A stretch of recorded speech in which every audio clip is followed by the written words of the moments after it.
from a great leader. In my role as an executive coach, I have a very unusual way of coaching. I don't get paid if my clients don't get better. Better's not judged by me. Better's not judged by my client. Better's judged by everyone around my client. There's a great way to test if someone actually believes what they're saying. You can ask a person one question and instantly determine their level of belief. And it's a very simple question. It always works. What is that simple question? Do you want to bet on it? If they say, I believe it, but I don't want to bet on it, you know what you just learned? They don't really believe it. If they say, here's the money, they believe it. Now, this is something I bet on every time.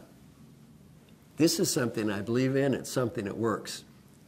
Now, when you get paid for results, you learn a little humility. The client I coached that I spent the most amount of time with did not improve at all, and I did not get paid.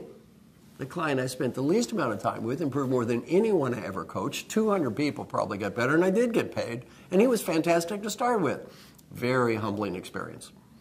Well, I made a chart. On one dimension, it said, time spent with Marshall Goldsmith. The other dimension, improvement. There seemed to be a clear negative correlation between spending time with me and getting better. I thought, that's a troubling chart. Now, I go talk to my client who improved the most, who I spent the least amount of time with, who's fantastic to start with. His name is Alan Mulally. Alan is now the CEO of the Ford Motor Company, CEO of the Year in the United States. Fortune magazine just said he was #3 leader in the world. He ranked only behind the Pope and Angela Merkel. So Alan is a pretty fantastic leader, and he's also just a great human being. So I go talk to Alan. I said, Alan, now of all the people I've coached, you improved the most. I spent the least amount of time with you. And you were great to start with. What should I learn about coaching from you? By the way, I'm sitting there thinking about my chart, and I was thinking, if that guy never met me, the way this chart looks, he'd really be good. Well, I asked Alan, what should I learn about coaching from you? He taught me 2 great lessons I'm going to share with you. He said, Marshall, lesson number 1, your biggest challenge as a coach is picking great customers. If you pick great customers, your coaching process is always going to work. And if you pick the wrong customer, your coaching process is never going to work. Work with great people. Pick great customers. And he said, number 2, don't make the coaching process about yourself and your own ego and how smart you are. Make it about those great people you work with, how proud you are of them and how hard they work. Then he said, my job isn't that different as the CEO of this company. He said, I don't build these cars, and I don't design the cars, I don't sell the cars. I've got to have great people here at Ford to help me. They're the ones doing the work. And he said, every day when I drive to work, I tell myself, leadership is not about me. Leadership is about them.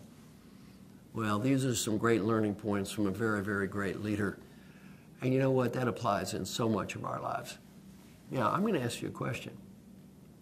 Most of us never deeply understand these points.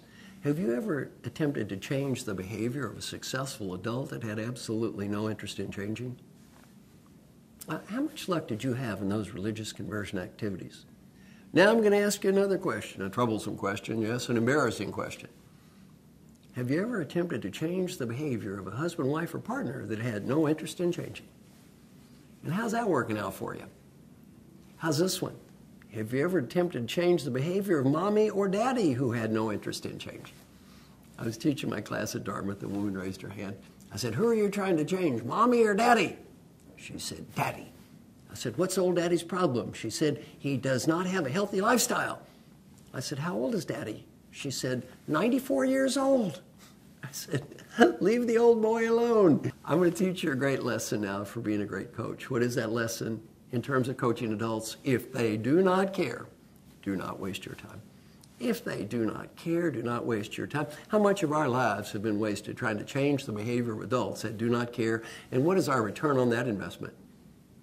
Now I'm going to give you a great lesson for developing yourself as a leader. What is that great lesson? If you do not care, do not waste your time. If you're going to get better at anything, the motivation for your improvement is going to come from one and only one place. Where would that be? In your heart. If it doesn't come from in here, you won't do it anyway. So in terms of coaching others, if they don't care, don't waste your time. In terms of coaching yourself, developing yourself as a leader, if you don't care, don't waste your time. The essence of being a great coach, pick the right customers, work with great people, work with people that care, and make sure that you realize your success is not a function of you. Your success is more a function of them.